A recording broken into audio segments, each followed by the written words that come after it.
This is your news source evening bulletin for today, Monday, the 17th day of July in the year 2023. I'm Gordon Mosley reporting, and here's what we're tracking tonight. In a hush agreement that was drafted by the Attorney General's Chambers, the government of Guyana is offering the families of the victims of the Madia school dorm fire a total of $5 million per child as settlement. 20 children lost their lives in the fire, and several others were injured. A 15-year-old girl is currently before the courts facing 20 murder charges over allegations that she maliciously set the deadly fire at the dorm. The agreement covers the relatives of the children who died as well as those who survived the fire. Attorney General Anil Nandlal confirmed to News Source this afternoon that the agreement was put together by the Attorney General's Chambers on behalf of the government. He said it was a decision of the Cabinet, and his chambers is carrying out the instructions of the Cabinet. I was assigned the responsibility to meet with the family and to continue another installment of offering financial assistance. Inception, the President and several ministers met with the family from the beginning and offered and have been offering a series of financial assistance, including clothes, or everything. We have provided millions of dollars in materials, computer, books that were damaged, phones. We assisted the parents in a number of ways, of course, medical expenses, hotel, etc., traveling to and fro, the funeral. And this one here is another installment of the financial assistance that the government pledged to continue. If you read the agreement, it ought to have said that. Yeah, but I understand too, sir, in the agreement, based on what I'm reading, as part of signing on to this, they're removing any liability from any of the parties in relation to the deaths, in relation to the injuries. Yes, because of that, I asked that they be advised separately by an independent lawyer. Mr. Nandlal further explained that the agreement is separate and is not connected to the Commission of Inquiry that will take place. No, not at all. The Commission of Inquiry is another step, another procedure that the government is embarking upon in relation to the fact-finding mission as to how the fire originated and facts and circumstances surrounding it. They are mutually exclusive events. In the agreement seen by News Source, in return for accepting the settlement, which is listed as financial assistance, no party to the agreement admits any liability caused by arising from or connected to the fire at the Madia school dorm. It further states in the agreement that its terms should be voluntarily accepted for the purpose of making a compromise and settlement of all potential claims for liability, injury, loss, and damage concerning the events of the fire which took place on the 21st of May at the Madia school dormitory. In the agreement, the government of Guyana indicated that since the fire, it has ensured that the victims and their families received and benefited from all the assistance needed in respect to transportation to and from Georgetown, accommodation, and all forms of support, including psychological and psychosocial assistance while in Georgetown, all possible medical assistance in the country, as well as overseas, funeral arrangements, and associated expenses, the replacement of all items destroyed in the fire, and other forms of support to the families and relatives upon their request. The government of Guyana also stated in the agreement that it continues to commiserate and remains committed to continuing to offer various forms of assistance to the victims and their families, including psychosocial support. News Source understands that a number of the parents have already accepted the agreement, while others are still to sign on the dotted lines. The REO for Region 8 is signing the document on behalf of the Guyana government, while two attorneys, one representing the interests of the Ministry of Legal Affairs and the other representing the interests of the families, are signing as witnesses to the agreement. The agreement seen by News Source carries a date of the 3rd of July. Just last Thursday, President Dave Finale at the press conference indicated that he is still moving ahead with a commission of inquiry into the fire, and persons to serve on the commission were being contacted. He made no mention of the agreement with the family of the fire victims. More news coming up in just a moment. It's been a long time coming. Overdue, some might say, but now that it's here, It will change life forever, and it is here to stay. The future is now, transforming Guyana into the 21st century. Introducing GTT Fiber. Experience internet connectivity like never before. Speeds you deserve at prices you can afford from a name you can trust. Sign up today. GTT Fiber is here. GTT. Together, we rise faster. Oh my lord! I just love to shop in this store. My customers, them gonna love all these things. So many different things in one place. Household items, electronics, toys, stationery, confectionery, exercise equipment, shoes and clothes for men, women and children, school things, costume, jewelry, perfume, makeup. Oh, look the makeup! Giftland Office Max, Guyana's favorite department store. The Quarantine Highway from Palmyra to Crabwood Creek Region 6 is being upgraded and widened to improve the lives of thousands of Guyanese. Some $27.7 billion is going towards the widening of the structures along the carriageway to accommodate a 4-lane highway and to relocate utilities. Oil revenues are being channeled into Guyana's development and is benefiting infrastructural projects such as these.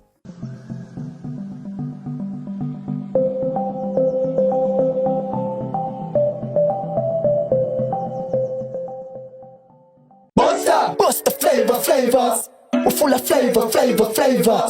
Bust the flavors, that me crave for. We're full of flavors. Tell your neighbors about the bust the flavors. Grab a bust the flavors. Yeah, thirst buster. Grab a buster. Bust the flavor, taste the savor. Bust the flavors. Bust the flavors.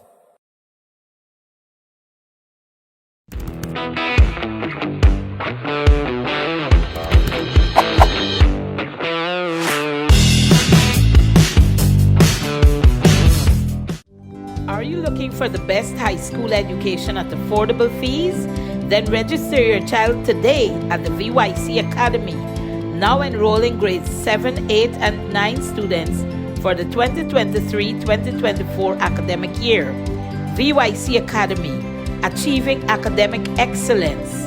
For more information, call us on 227-1013 or WhatsApp us at 613-4806. Strong and solid in countries far and wide. New India Assurance, we're standing by your side. Golden service, half a century and more. New India Assurance, our policies are secure. From the heart of India, we serve these islands. The strength that you can trust, you're safe when you come to New India Assurance Company. Assurance when you need it most. For your home, motor or business insurance, visit New India Guyana office, 58 Brickdam next to Star Computers. Telephone 226-0415-7. Comfortable parking available.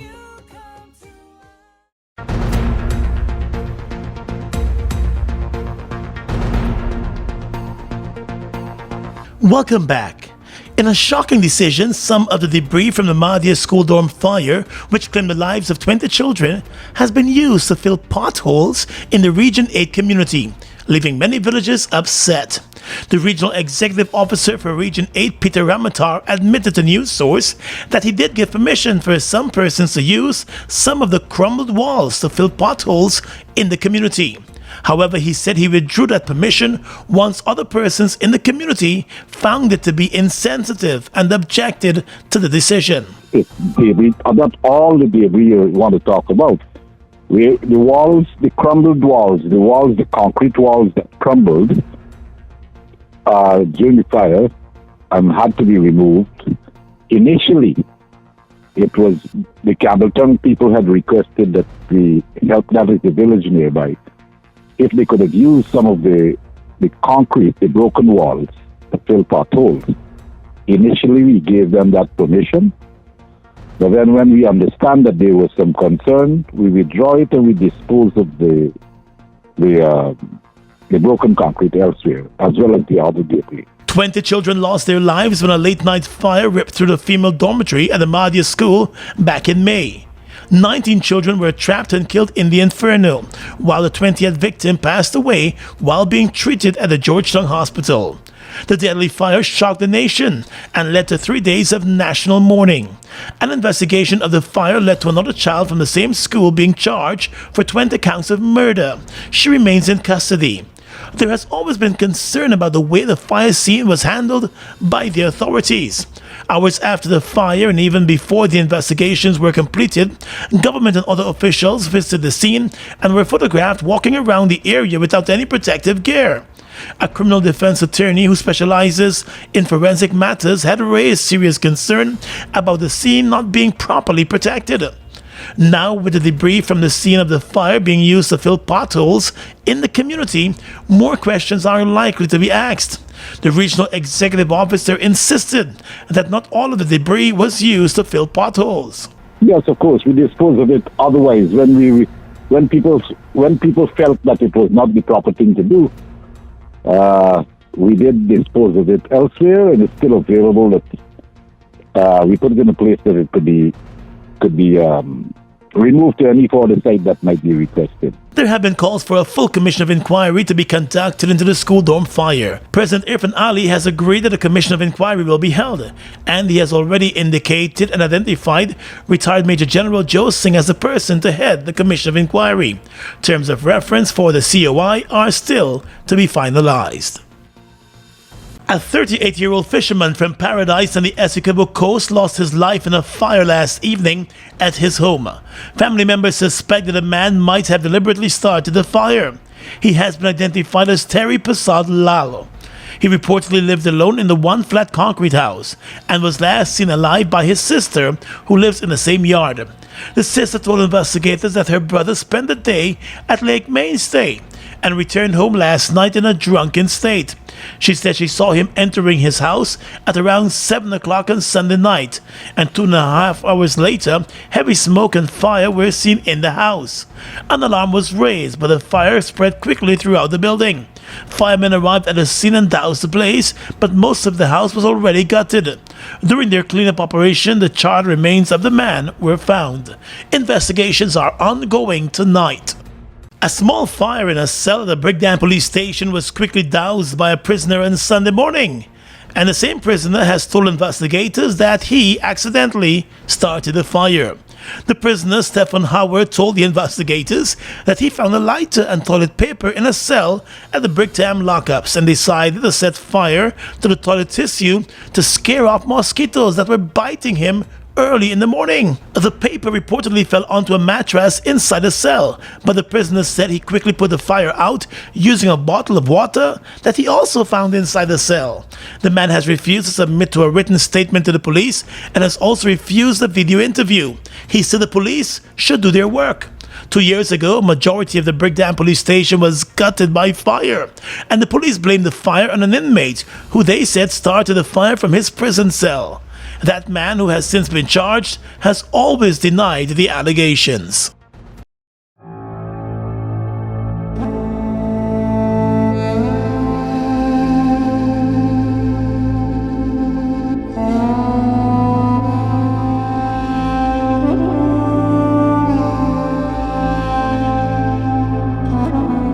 Who knows if they actually need the roads that are being built.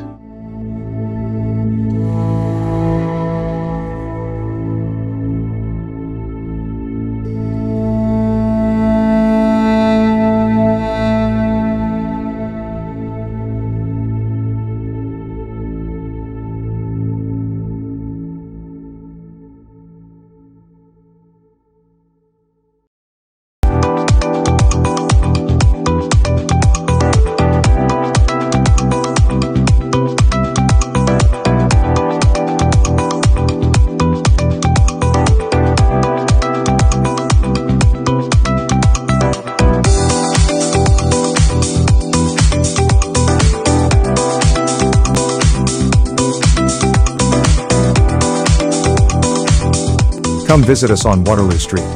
John Lewis Styles, simply different.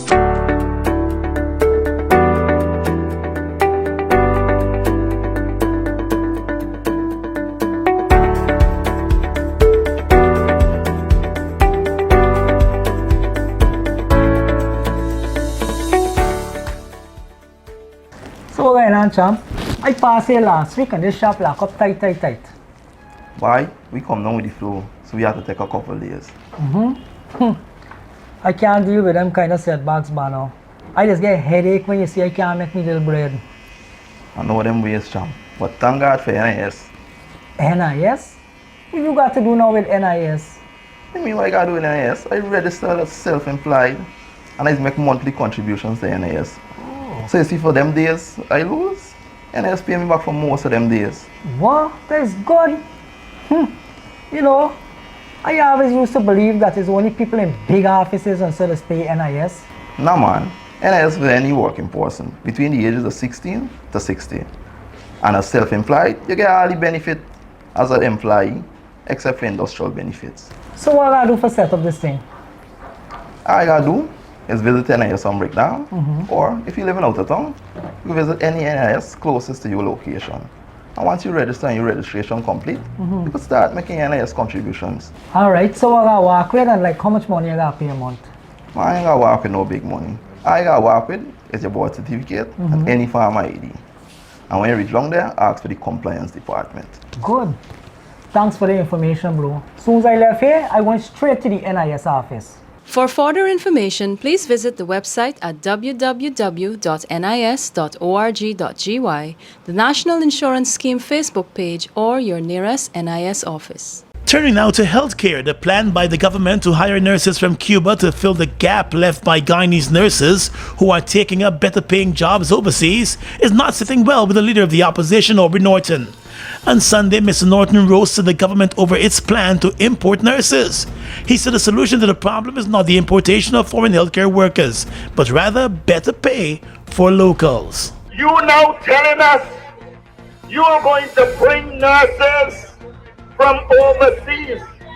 The damn fools must know if they pay the nurses better, they will stay here. And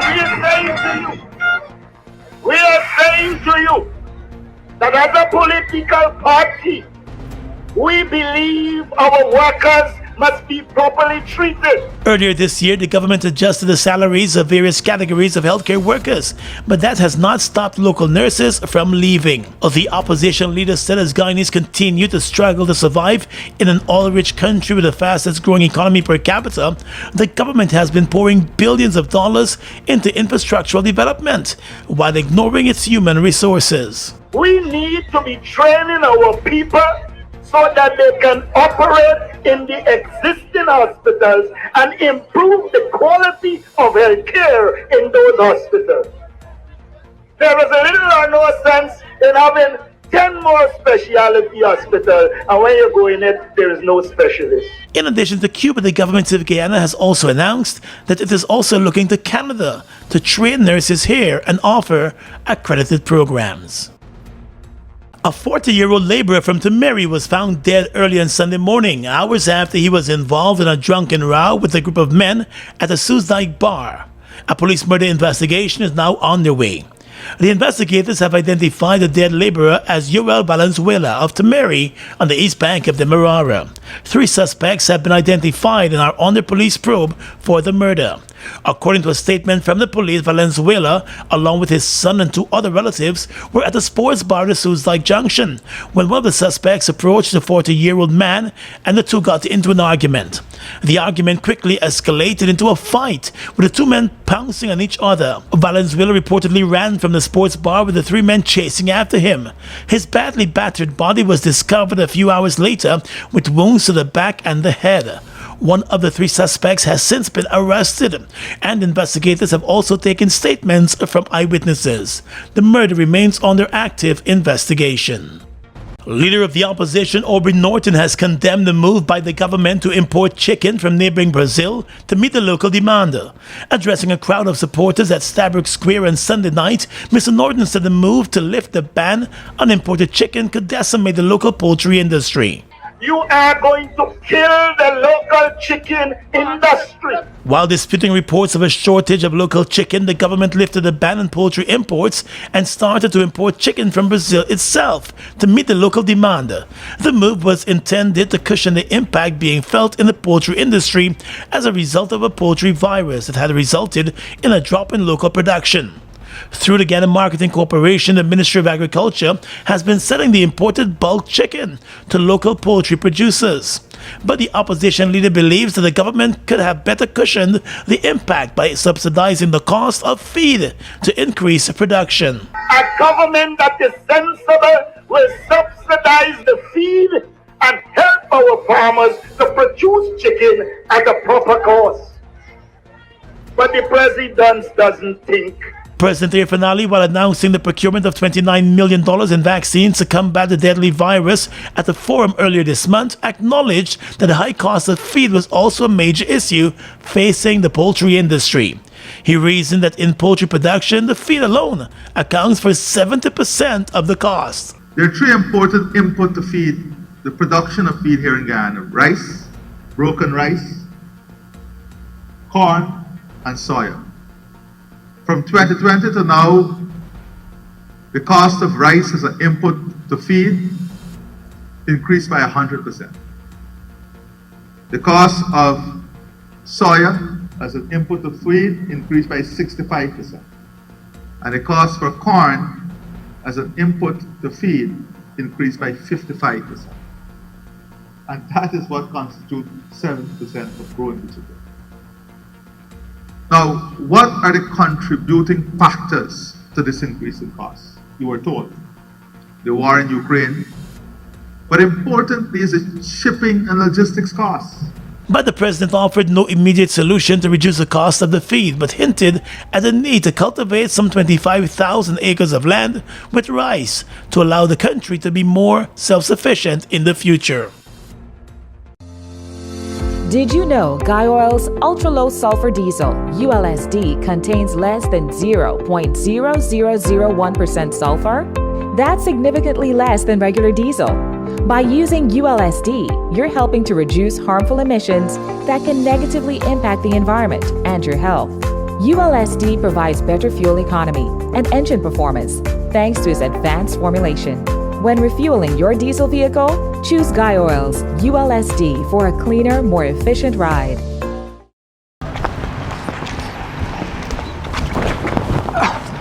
Sorry. Jack? Hey. Boys, where you going with all that speed? Yo, today's the 15th. My NIS contributions are due, and I ain't even get the forms as yet. Hold on. You mean to tell me that you're not aware that all self-employed persons can now make their NIS contributions using the MMG app from the comforts of their homes and offices? Really? I just pay my bills using MMG, Yes, Jack. And the thing's simple. All you have to do is open the app, select Pay Bills, Government Services, NIS, and Pay. They will prompt you to enter your NIS number, the month you're paying for, and the amount. So I don't need to submit any form? The only time you submit in a form is when you're making a claim. Wait, I could make a claim too? Oh, no, man. You didn't know that? Yes. All self-employed persons are entitled to all benefits from NIS. Well, except for the industrial benefits. And here's the good part. All of their forms, you can download them from the NIS website. Well, girl, I'm really glad I bumped into you. Anyhow, make sure you pay your bills later. Later? I gotta sit down right here and pay my contributions first. Take care. For further information, please visit the website at www.nis.org.gy, the National Insurance Scheme Facebook page, or your nearest NIS office. Food Max Supermarket, located on the ground floor at the Giftland Mall, is your one-stop shop for all your grocery needs. We stock a variety of imported frozen meat and food products, fresh produce, and pet supplies, freshly made bread. Rotisserie chicken and patties are also available daily. Shop in comfort today at Food Max and let our courteous staff assist you in satisfying your shopping needs. Food Max, the fresh food specialist. It's one of your biggest goals, getting your own home, where memories are made, where happiness lives. You may feel that home ownership or renovation is beyond your reach, but we at Republic want you to know that there's always a way. Ask us about our suite of mortgages. Let's help make your housing wishes come true. Or advise on how the equity in your existing home can finance other dreams and goals. Call or go online to learn more. Look who's in the mix now. The new Buster Soda Water. 0 calories, 0 sugar, 0 artificial flavors. 100% refreshing. Taste Buster Soda Water today. Buster Soda Water. Now available for only $120.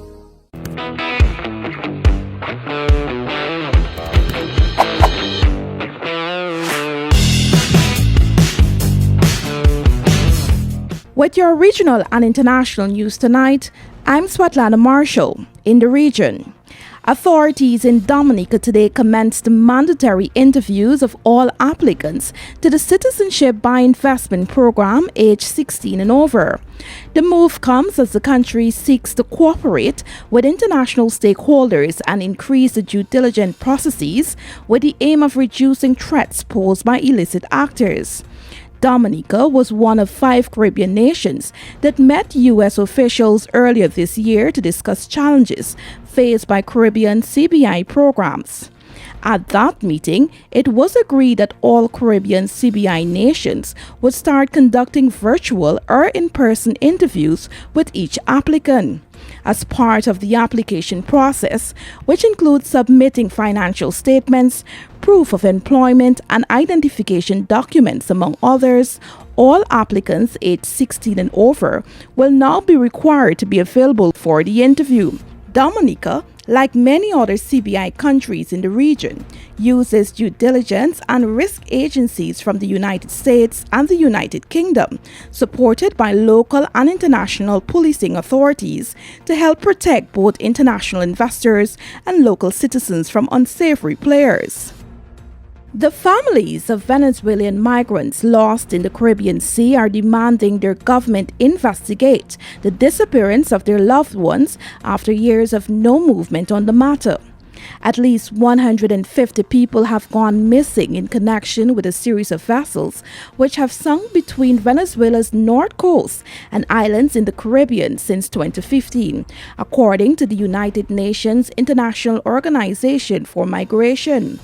Of the at least 7.3 million Venezuelans who have fled economic and social crises in their homeland, approximately 100,000 have traveled via sea to island neighbors like Trinidad and Tobago and Aruba. Just one body has been found from the 9 sunken vessels. Sea travel is one of the deadliest options for desperate migrants searching for new opportunities the world over, with thousands drowned each year between Africa and Europe via routes including the Atlantic Ocean. It is not clear if sea crossing in the Caribbean are more deadly than overland routes which take migrants through the dangerous Darien Gap, a stretch of jungle connecting Colombia and Panama through which hundreds of thousands cross each year. And finally tonight, international news. Russia halted participation on Monday in the year-old UN broker deal that lets Ukraine export grain through the Black Sea, spreading a sense of dread in poor countries where people fear price rises will put food out of reach. According to Reuters, hours earlier, a blast knocked out Russia's bridge to Crimea in what Moscow called a strike by Ukrainian sea drones. Russia said 2 civilians were killed and their daughter wounded in what Moscow cast as a terrorist attack on the road bridge, a major artery for Russian troops fighting in Ukraine. The Kremlin said there was no link between the attack and its decision to suspend the grain deal over what it called the failure to meet its demand to implement a parallel agreement easing rules for its own food and fertilizer exports. UN Secretary General Antonio Guterres signaled that Russia's withdrawal meant that the related pact to facilitate Russia's grain and fertilizer exports was also terminated. Today's decision by the Russian Federation will strike a blow to the people in need everywhere, he told reporters. Moscow said it would consider rejoining the Green Deal if it saw concrete results on its demands. And that's your News Source Evening Bulletin for tonight. I'm Gordon Mosley reporting and encouraging you to stay safe.